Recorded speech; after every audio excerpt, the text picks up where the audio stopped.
There is a photograph that no longer exists. No museum keeps it. No archive records it.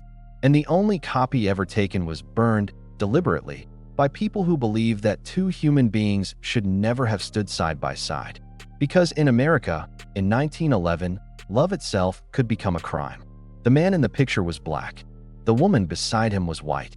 And the moment someone discovered what existed between them, an entire town turned against them. Their names were erased from newspapers. Their letters disappeared. Their memories were buried beneath decades of silence. Yet somehow, the story survived. It survived in whispers passed between grandmothers and grandchildren. In old church basements where certain names were spoken only after the doors had been locked. In the yellow pages of family Bibles, where a single sentence remained hidden for more than a century. For years, people were afraid to talk about what happened. Afraid to ask why one photograph had to disappear. Afraid to remember the night everything changed. But tonight, we are going back to that night. Back to the summer of 1911. Back to a place where loving the wrong person could cost you your job, your family, and sometimes even your life. And by the end of this story, you will understand why some people spent decades trying to make sure the world would never know these two names. This is their story. The town sat where a slow brown river bent around a hill, the kind of place that existed because a railroad decided it should. Smoke from the lumber mill hung low every morning, thick enough to taste. Freight trains groaned through at dawn, and again at dusk, hauling timber, coal, and something heavier than either. 100 unspoken rules that everyone in that town carried without ever needing to be told them out loud. Which streets a black man could walk after sundown, which doors he could enter, and which ones he could only ever knock on. Which glances, held a second too long, could get him killed before sunrise. He had grown up inside those rules. He knew every one of them the way other men knew scripture. History did not preserve his name with the certainty it deserved. Courthouse files vanished. Newspaper columns were quietly cut from the archive decades later, the scissor marks still visible if you know where to look. But the story passed down through the families who remembered gave him a name, and so we will use it. We will call him Samuel. Samuel was 24 years old, and he worked the rail yard 6 days a week, loading timber onto flatbed cars until his hands split open and healed and split open again. He was quiet, careful, the kind of man who had learned, the hard way, that survival meant becoming invisible in rooms full of people who could destroy him and never once be punished for it. But invisibility, no matter how carefully practiced, has its limits. And on one ordinary spring morning, his ran out completely. Her name, in the story that survived, was Eleanor. She was not simply the daughter of a wealthy man. She was the daughter of the man the entire town had been built around, a former state legislator, a landowner, a man whose signature could open a bank loan or close a business by lunchtime. Eleanor had grown up behind lace curtains and locked carriages, raised to believe that a woman of her station did not walk alone, did not speak first, did not want anything out loud. She wanted things anyway. She had simply never once said so. That morning, she slipped away from her chaperone at the edge of the market square, a small act of rebellion, the kind young women of her class committed quietly 1,000 times and were rarely caught. She wandered toward the rail yard, drawn by the noise of it, the iron, the shouting, the sheer physical honesty of labor she had never once been allowed to touch. And that is where she saw him. Samuel was lifting a beam of timber onto his shoulder when a stack of loose boards beside him shifted, tipping toward a small boy who had wandered too close to the tracks. Samuel did not think. He dropped the timber, lunged, and pulled the boy back by the collar a half second before the boards crashed down exactly where the child had been standing. Eleanor saw the entire thing happen in front of her. She saw a man risk his own body for a stranger's child he owed absolutely nothing. And something in her chest turned over, quietly, permanently. She did not approach him that day. The rules were too loud, even for a woman who had learned to want things in silence. But she came back the following week. And the week after that. Always at the same hour, always with some flimsy excuse. An errand, a walk, a book she suddenly needed from a shop 3 streets past the yard. Samuel noticed her long before he allowed himself to admit it. He told himself it meant nothing. A woman glancing toward the rail yard was not unusual. Curiosity was not affection. But there was something in the way she lingered, not with the pity or contempt he had grown used to receiving from women of her class, but with something closer to attention. As if, for the first time in his life, he was being looked at as a person, rather than simply a function the world required of him. It took 3 months before they exchanged a single word.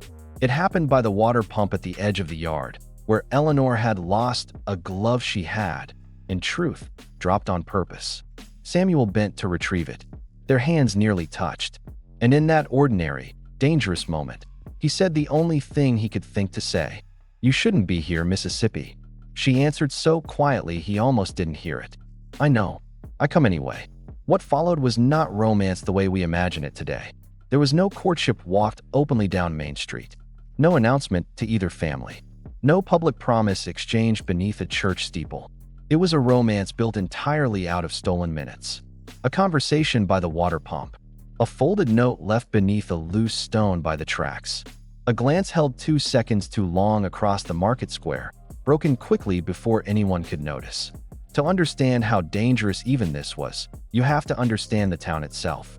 By 1911, the state Samuel and Eleanor lived in had laws on its books making marriage between a black person and a white person a criminal offense, punishable by imprisonment. But the law was almost beside the point. Long before any court became involved, the town itself functioned as judge, jury, and executioner. A rumor alone could end a man's employment. A rumor alone could end a family's standing at church. And in the worst cases, a rumor alone had been enough, in towns not far from this one, to end a man's life at the hands of a mob that no sheriff ever bothered to arrest. Samuel had grown up hearing those stories told in low voices around kitchen tables. Men from neighboring counties who had simply vanished after being seen walking too closely beside the wrong person. Nothing was ever proven. Nothing needed to be. The silence afterward was proof enough for everyone who remained. Eleanor, for her part, had grown up hearing a different kind of silence. The silence of a household where her opinions were rarely asked for, where her future husband would likely be chosen for her based on land and standing rather than affection, where the entire shape of her life had already been quietly decided by men who loved her, in their own way, but had never once considered that she might want something different. Perhaps that is why, when she first felt something real stir in her chest, she did not run from it the way caution would have demanded. She had spent her whole life being careful, and carefulness, she was beginning to realize, had never once made her happy. This is where a young woman named Ruth enters the story. Ruth worked as a maid inside Eleanor's household, and against every instinct of self-preservation, she agreed to help them. She had her own reasons. She had watched Eleanor shrink smaller inside that house year after year, watched her father decide every detail of her existence down to the books she was permitted to read. And Ruth understood something, in her own quiet way, about being owned by other people's expectations. So Ruth became the bridge between two worlds that were never supposed to touch. She carried folded letters hidden inside the lining of laundry baskets. She arranged the timing of Eleanor's errands to align, always, with the exact hour Samuel's shift ended. She stood watch at street corners, ready to cough twice the moment someone approached who should not see what she saw. For nearly a year, it worked. For nearly a year, in a town built entirely on rules designed to keep them apart, Samuel and Eleanor found a way to exist together inside the small, cracked spaces those rules forgot to seal shut. But no secret survives forever in a town small enough that everyone knows everyone else's business before they even know it themselves. It began, as these things often do, with a single loose thread. A neighbor walking home later than usual one evening caught sight of two figures standing close together near the old grain silo. One figure unmistakably Eleanor, in a dress the whole town would have recognized at a glance, and the other unmistakably not who a young woman of her standing was ever supposed to be standing beside.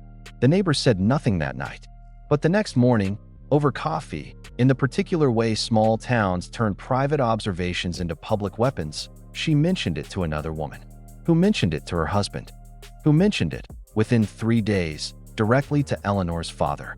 And everything Samuel and Eleanor had built in careful silence collapsed in a single afternoon.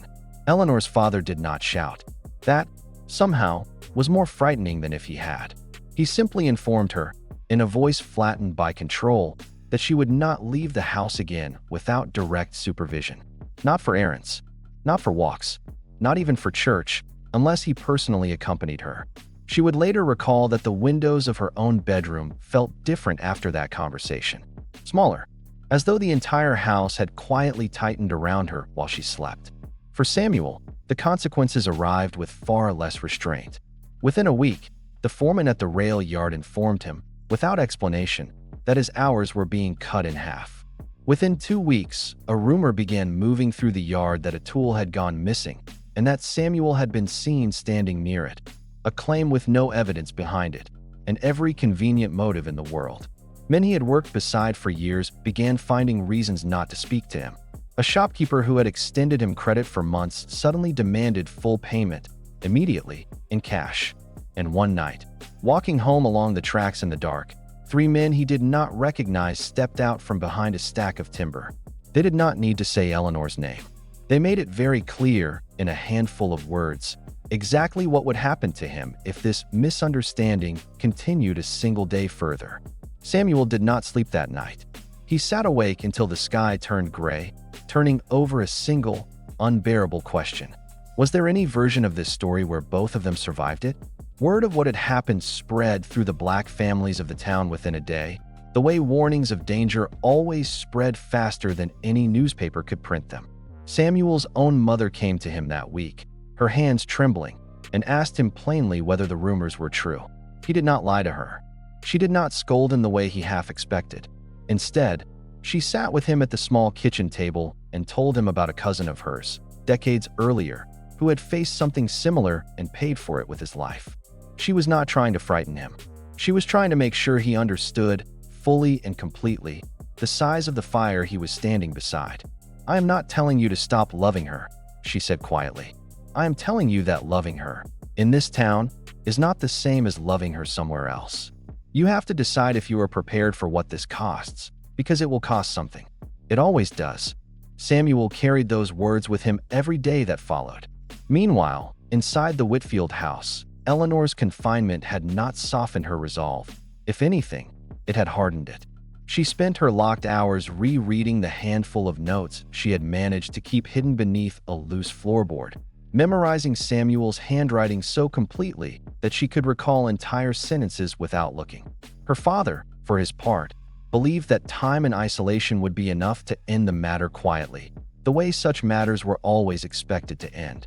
He had already begun making arrangements, without asking her, for a suitable marriage to the son of a business associate 2 counties over, a match that would, in his mind, resolve the entire embarrassment before it could spread any further. He never once imagined that Eleanor might refuse it. Refusal was not a language his daughter had ever been taught to speak. He was about to learn how wrong he was. The arranged marriage was announced to Eleanor on a Tuesday morning, over breakfast, as casually as if her father were informing her of a change in the weather. She said nothing at the table. She had learned, over 22 years, exactly when silence was the safest response. But that evening, alone in her room, she wrote the letter that would change everything. The one meant for Samuel, the one that would need to reach him before the wedding arrangements moved any further. She did not know, as she wrote it, whether it would be the last letter she ever sent him. Getting it to him was no longer simple. Her father had grown suspicious enough that the household staff were now quietly watched, movements reported, errands questioned.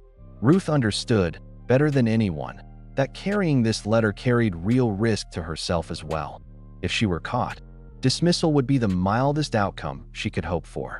She carried it anyway.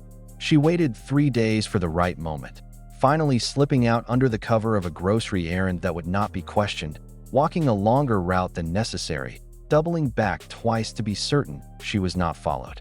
When she finally reached the loose stone by the tracks where their letters had always been exchanged, her hands were shaking so badly she nearly dropped it. Samuel found it that evening, exactly where it was supposed to be, and read it standing in the open air beside the rails, unable to wait even the short walk back to his room. Ruth became the last thread still connecting them. She smuggled one final letter from Eleanor to Samuel, written in the middle of the night, by candlelight, in handwriting that grew visibly unsteady toward the bottom of the page. as though the hand writing it had begun trembling before it finished. In that letter, Eleanor did not beg Samuel to rescue her. She did not ask for a plan, a promise, a future spelled out in certainty. She asked him a single question and left him to answer it however his conscience allowed. If loving you costs me everything I have ever known, my family, my name, my home, would you still let me choose it? Samuel read that letter by lamplight, alone, in the small room he rented above a boarding house that would never have taken him in if the landlord had truly understood who he was in his heart. He read it once, then again, then a third time, until the words no longer felt like ink on paper, but like a weight that had settled permanently into his chest. He understood exactly what answering yes would mean. It would mean choosing a love the entire structure of the world around them had been built to punish. It would mean asking a woman to walk away from every comfort, every safety, every certainty she had ever known. And it would mean risking a violence that men who looked like him rarely walked away from, in towns exactly like this one. What happened in the days that followed has never been fully confirmed because the record itself was deliberately, carefully erased. Files disappeared from the town courthouse decades later. A photograph, the very one we spoke of at the beginning, vanished from a family album under circumstances that certain descendants still refuse to discuss, even now, more than a century later. But the version of the story that survived, passed down through Ruth's own descendants, preserved in fragments of letters, kept alive through the kind of oral history that outlives official paper, tells us this much with certainty. Samuel did answer Eleanor's letter, and the answer he gave changed both of their lives forever. Some fragments of the story suggest they fled together in the dead of night, boarding a train under names that were not their own, chasing a rumor of a northern town where the rules, if not gone, were at least slightly less merciless. Other fragments, darker, harder to confirm, passed down more reluctantly, suggest the cost of that choice was far steeper than either of them had prepared for, and that not everyone involved in this story survived what came next. Historians still argue over which fragments deserve to be believed. One account, recorded secondhand by a local pastor decades later and preserved in a church record that nearly didn't survive a fire in the 1960s, describes a young couple boarding a night train at a small, unguarded platform 2 towns over, traveling separately, seated in different cars, meeting again only once they had crossed into a state where the law, though still unwelcoming, no longer criminalized their choice outright. Another account, told by a descendant of one of the men who confronted Samuel by the tracks that night, tells a far grimmer version, one involving a confrontation that turned violent, a hurried departure in the dead of night, and a family that never spoke of Eleanor again after that summer, as though she had simply stopped existing the moment she chose Samuel over the life laid out for her. Neither account can be fully verified. Neither account can be fully dismissed. That is the nature of histories the powerful worked hard to erase. They leave behind fragments instead of facts, and it falls to us, generations later, to sit with the discomfort of not knowing everything for certain. What no one argues over is this. In a town, in a year, in a country that had built an entire legal and social machine specifically to ensure 2 people like Samuel and Eleanor could never choose each other, they chose each other anyway. Ruth never spoke publicly about what she had done, not once, for the rest of her long life. But in the final years before her death, she told her granddaughter a single detail that had never appeared in any letter, any file, any whispered version of the story passed down before. She said that on the night everything changed, before the letters stopped, before the silence began, Eleanor had pressed something small into her hand and asked her to keep it safe. No matter what happened next, no matter how many years it took, no matter who came looking for it. It was a photograph, the only one that was ever taken of the 2 of them, standing side by side, unguarded, for a single afternoon when the rest of the world had briefly, impossibly, looked the other way. Ruth kept that photograph for the rest of her life. She moved twice in her lifetime, first north and later further still, and each time, the photograph traveled with her, wrapped in cloth and tucked inside the bottom of a trunk that held little else of value. She never showed it to strangers. She rarely showed it to family. But on certain evenings, her granddaughter would later recall, Ruth would take it out alone, sit by the window, and simply look at it for a long while before wrapping it away again. She never explained, in full, why it mattered so much to her. A woman who had merely carried letters for two people who were not her own family, who had risked her position and her safety for a love that was never hers to protect.